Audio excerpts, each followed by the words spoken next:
দীর্ঘদিন লড়াই সংগ্রাম করে বাংলাদেশ যারা ফ্যাসিস্ট মুক্ত করেছে, মাফিয়াকে বিতাড়িত করেছে, জুলাই এবং আগস্টে যারা শহীদ হয়েছে তাদের আত্মার প্রতি শ্রদ্ধা জানাই।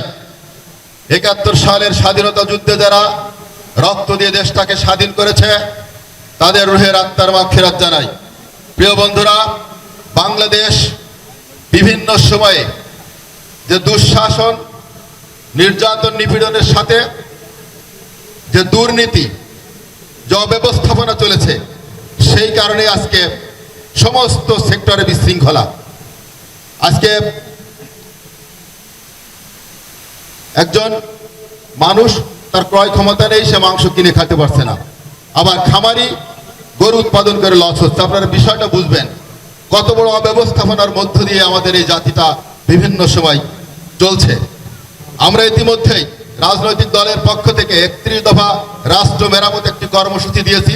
সেখানে পুরো একটি বাংলাদেশ কিভাবে উন্নতি করা যায় তার কর্মসূচি আমরা মানুষের সামনে উপস্থাপন করেছি। আজকে যারা এসেছেন, মাননীয় প্রধান উপদেষ্টা, প্রধান অতিথি, বিশেষ অতিথি বৃন্দ সকলে মিলে উসমান আলী যে দাবি করেছে, শৈলকুপার প্রান্তিক জনগোষ্ঠী এবং খামারির পক্ষ থেকে আমি তাদের সুরে সুর মিলে বলতে চাই, শৈলকুপায় দুগ্ধ প্রক্রিয়াজাতকরণের জন্য একটি প্রতিষ্ঠান করার জন্য কার্যকরী ব্যবস্থা আপনারা গ্রহণ করবেন।